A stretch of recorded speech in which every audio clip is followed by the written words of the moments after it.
There's definitely a difference when you're at that level too, where you're like, okay, name brand recognition. That's all we're going for right Yeah, now.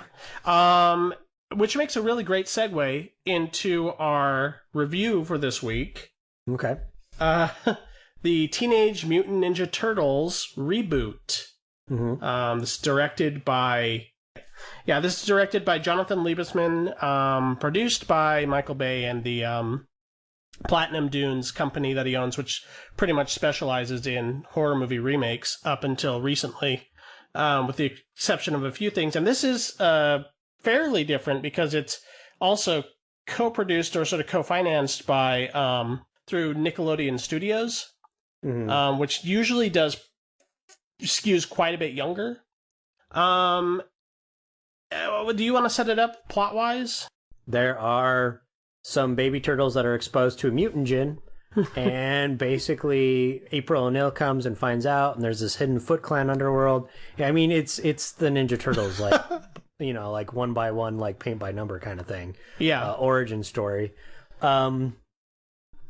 They find out that there's a nefarious plan by the Shredder, and they try to stop him. Mm-hmm.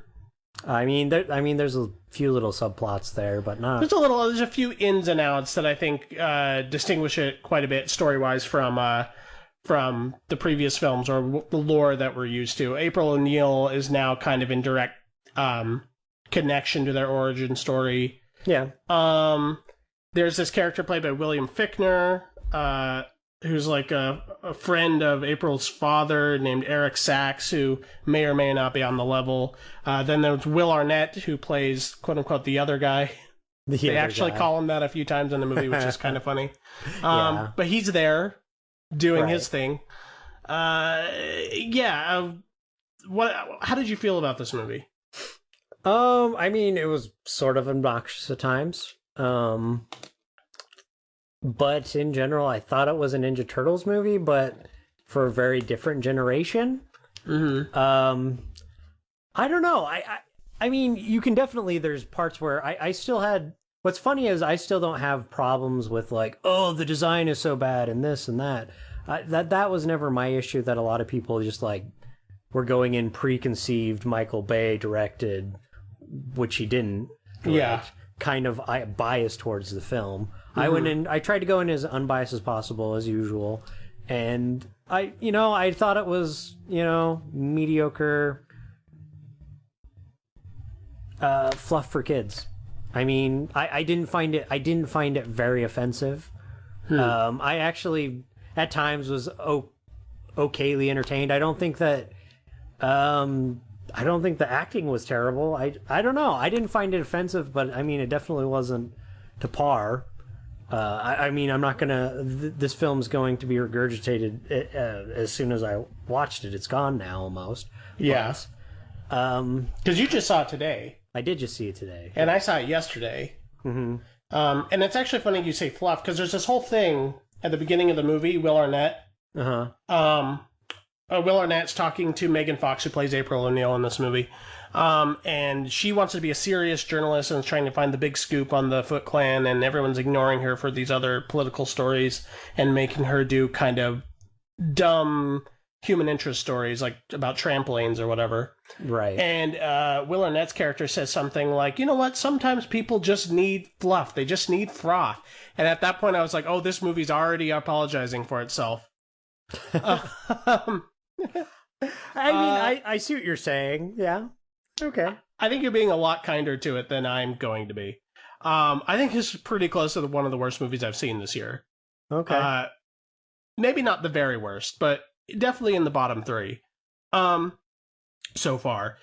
I don't know. This movie was just like, it never seemed interested in story ever at all. It is full of plot and no story. If you want to distinguish the two, one being character and emotional based, the other one being characters have to get from point A to point B. Right. And you never really get to know the Ninja Turtles. This definitely does kind of have that weird Transformers thing where the titular characters are sort of sidelined by the human characters. They're there, and you're following them for the action set pieces, but I never really felt like I got a good idea of their dynamic as a group, their interpersonal dynamics. They have kind of a one point kind of caricature aspect. Like, obviously, Michelangelo makes a lot of one-liners, and he gets a few funny ones in there, actually. There's like, maybe I laughed 3 or 4 times at something he said, or how he's hitting on April O'Neil. Constantly, yeah. And they've kind of revamped the character, so now they're using more of the modern-day slang versus, like, 80s bodacious cowabunga, and I'm fine with that. But I feel like the movie's just not really interested in them, and is not really interested in anything other than set pieces.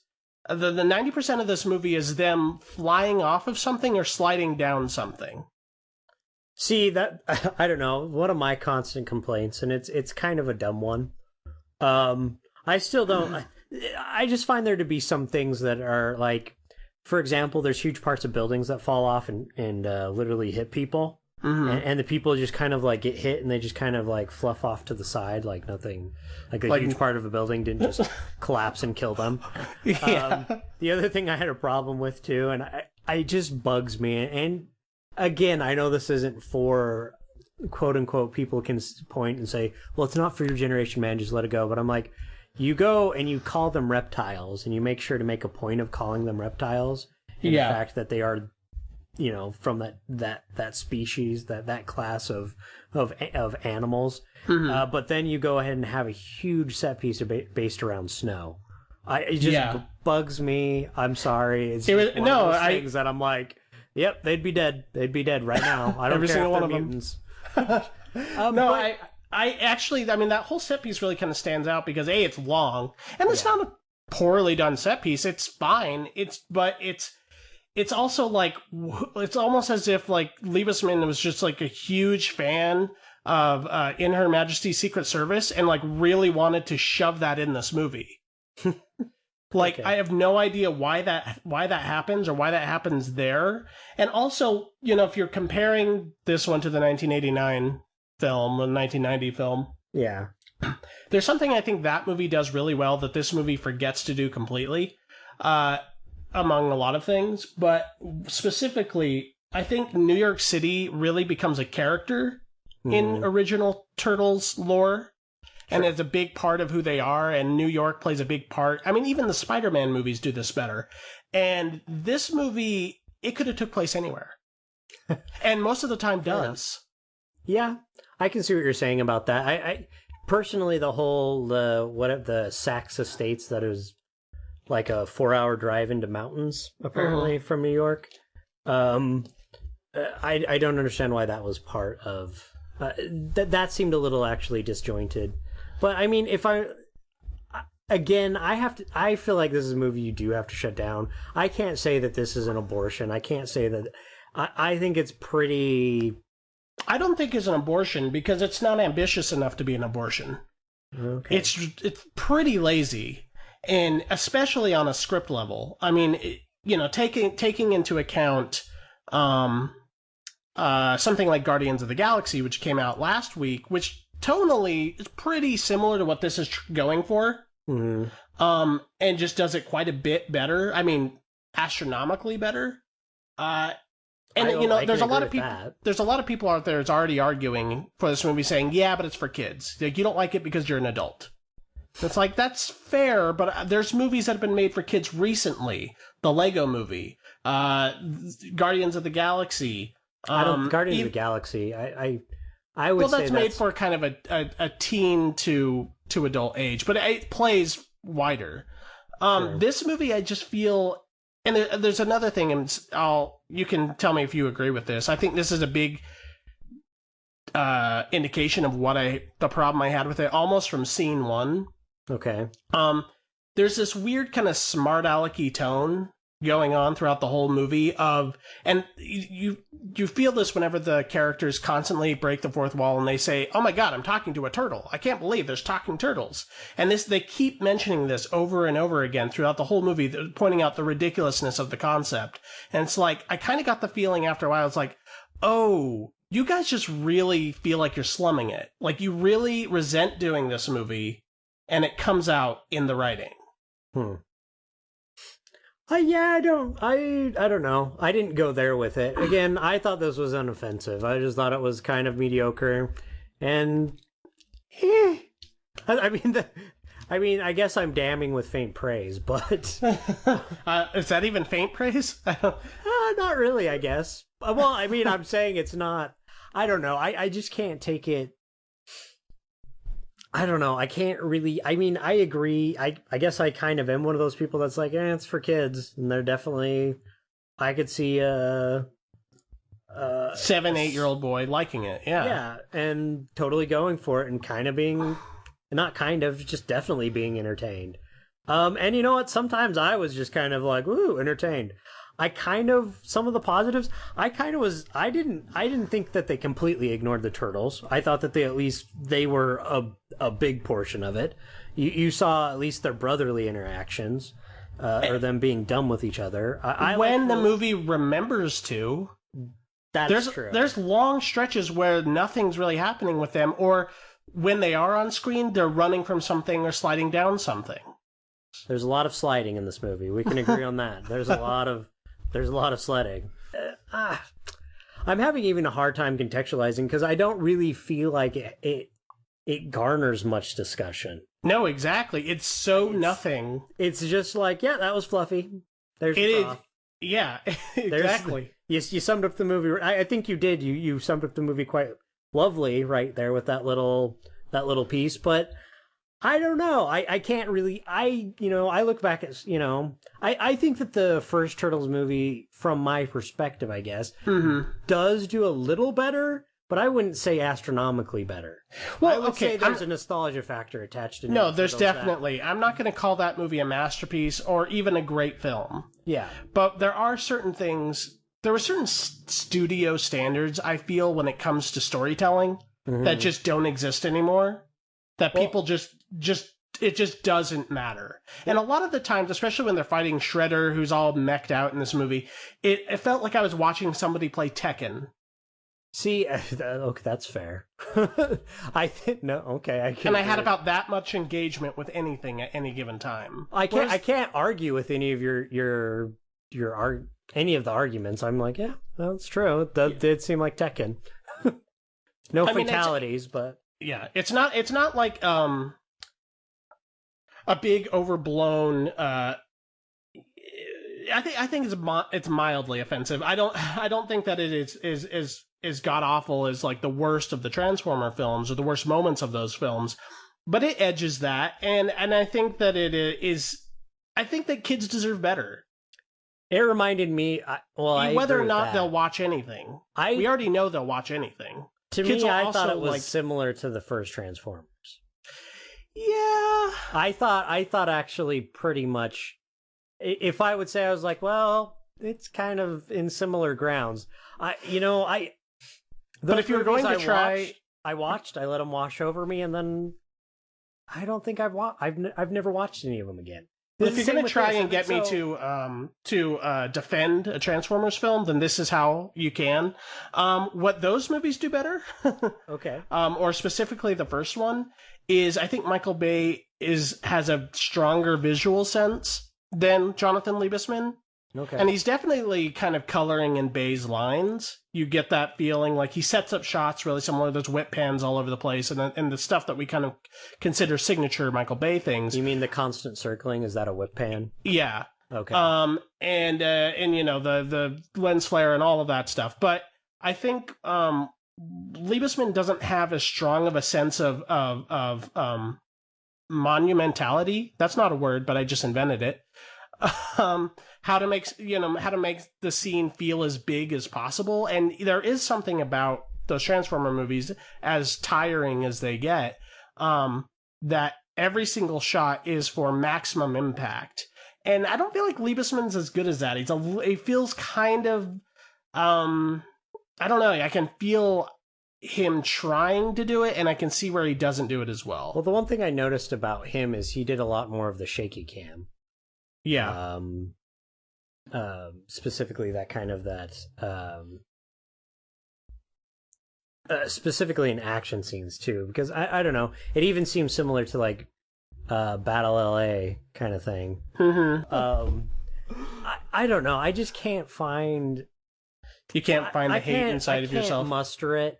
And again, I was mildly entertained at times. I thought that kind of how they were depicting the turtles was kind of fun. I thought that they did have personalities. I wish I got to see them a little bit more, but I don't think that they completely and devoidedly didn't address that a little bit. They at least kind of. I thought that Johnny Knoxville, that's the one. It's weird that they had to pick him for Leonardo. I couldn't separate that in my head. I was like, nope, that's definitely Johnny Knoxville. I didn't even think about the voice acting. Or who was doing who. I tried not to. Well, just that one, because all the other ones, I mean, undistinguishable voices. Yeah. So,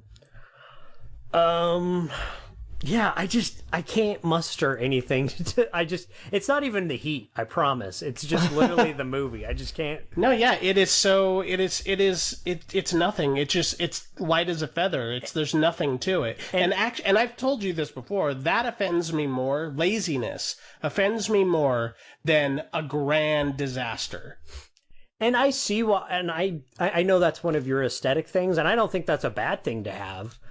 For me, when something's fluff, I can't as much, and I can't get the vile fanboy hatred that's going around with it right now. That's not even it for me. Like, I'm fine I know that's not, and that's why I don't argue with you. If you were going fanboy on it and talking about design and talking about whatever bullshit you want to talk about, how it's not like the original, whatever, then I'd just be like, okay, bro. Cool stuff. I mean, you're done. But you have actual points. It is lazy. It is kind of mediocre. I can't say that's not always been the case, though. Like, I don't feel like the other Ninja Turtle movies were far superior to this. I think they were mediocre. I just think we have a lot of nostalgia attached to them. No, yeah. Like I said, I don't think that those movies are brilliant by any means, or even stand the test of time that well. But I still even like to pop them in once in a while because I want to see a big dumb wolf and snapping turtle fight some other turtles. That's like in the second one. But I do like that one. It's bad. Yeah, but I do think even those films, even the worst of those films, have a better handle on tone, have a better handle on character. Just simple, basic, rudimentary filmmaking stuff. And this movie is more just like, if we throw enough things at the screen, we'll keep people entertained. I think the set pieces are longer. I agree with you there. I don't think that they completely let it go out the window. I think that they do take... I think they take some time. Again, to me, this was almost it had almost the same beat as the first Transformers. There's a human story... they meet these weird things, they kind of interact, they introduce themselves, action, set piece, the human elements kind of introduced there, big things falling out of the sky, end. yeah. I mean that's all I see it as.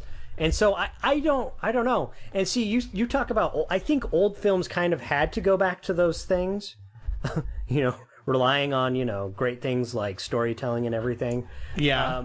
Because they had to, because special effects weren't. I think at the time period, if they could have, they would have.